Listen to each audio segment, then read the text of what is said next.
Now that we've made our text block, let's make a cover for it. A cover helps protect the pages inside, but if it's designed well, it also gives an idea of what's in the book as well.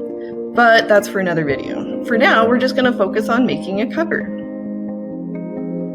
Here's what you will need. A cutting surface, like a cutting mat or scrap board, a pen, but something with a rounded surface on it works too, a pencil, a ruler, a box cutter or scissors, some thin cardboard. I'm using a tea box, but a cereal box or cardstock works great too. A butter knife or a bone folder, a glue stick, and of course your completed text block. Those are going to be the pages that will go inside your cover. The last thing before we get started is to know the anatomy of a book cover. That way you know what you're looking for when I'm showing you the steps later on.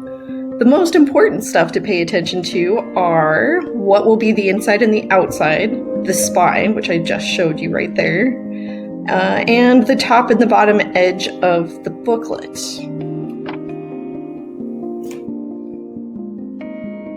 First, check to see how your text block will fit. It looks like the tea box is just the right height for my pages. I will need to be really careful with cutting since I have no room to fix it if I mess up. It helps if you start with a nice clean edge if you're working with materials like mine. Make sure your ruler is straight and perpendicular, that means 90 degrees, to any folds that are already in the cardboard before you do any cutting.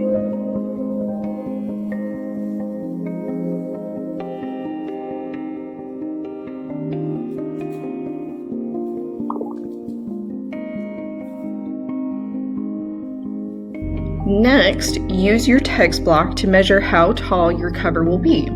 It's always good practice to 1. Measure twice. That's where you begin and end your cut. 2. Be precise. Wonky edges may not fully protect your pages, plus they really look bad. And 3. Work mindfully. Otherwise, you usually run into problems and have to start all over.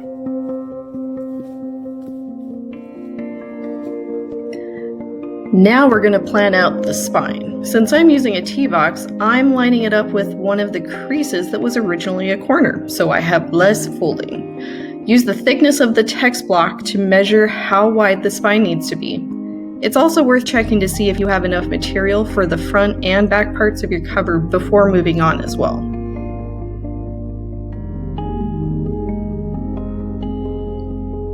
Scoring is when you create a line on something by pressing a tool or partially cutting through it. This makes it easier to make a fold in a specific place.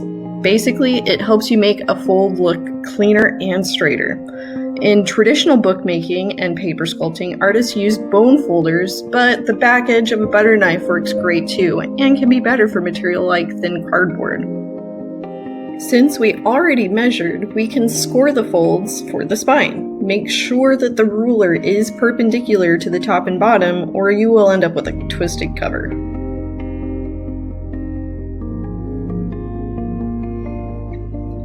Use your text block again to measure and mark the edges of the front cover. The mark should be on the inside. Make sure it is aligned with what will be the front edge of your spine as well. Then score and fold the edge. Folding instead of cutting the edge is good for a couple of reasons. It makes a rounded edge that won't give people paper cuts. And 2, it doubles up the cover so it's stronger and protects the book better. I usually also trim away any extra material that would interfere with the spine as well. Do the same thing for the back cover and you're ready to start gluing. Using some scratch paper under what you are gluing, apply glue to the inside and end sections of your cover. Keep it parallel along the edges of the cardboard to keep it from squishing under and onto the front. That's bad craftsmanship. Work carefully but fast because glue sticks like to dry out really fast. As soon as you're done applying the glue, fold and press it firmly until it stays together. The pressure actually helps the glue set better. I usually use a pen or a bone folder, but especially if it's humid, it might take a minute or so be patient. Repeat for the other side, and you are ready for the final step. First, put a scratch paper just inside the first page of your text block. Second, put your text block inside your cover. Make sure everything is aligned.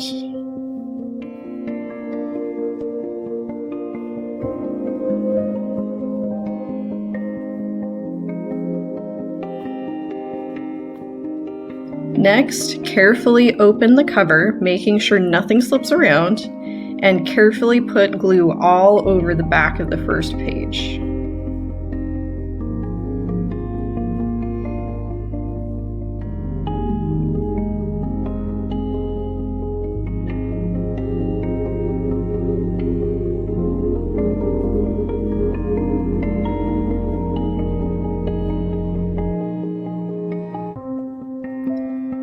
Then close the cover and firmly press it down to make sure the page is well and truly stuck to the cover. And of course, sliding the paper out.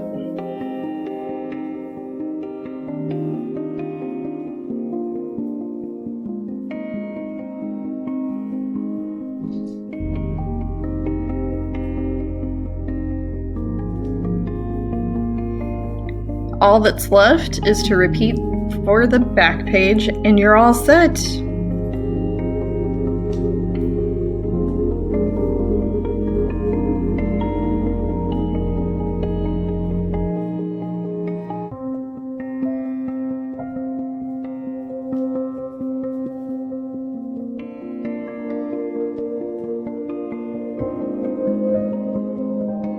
So there you go. You have a book that you totally made from scratch.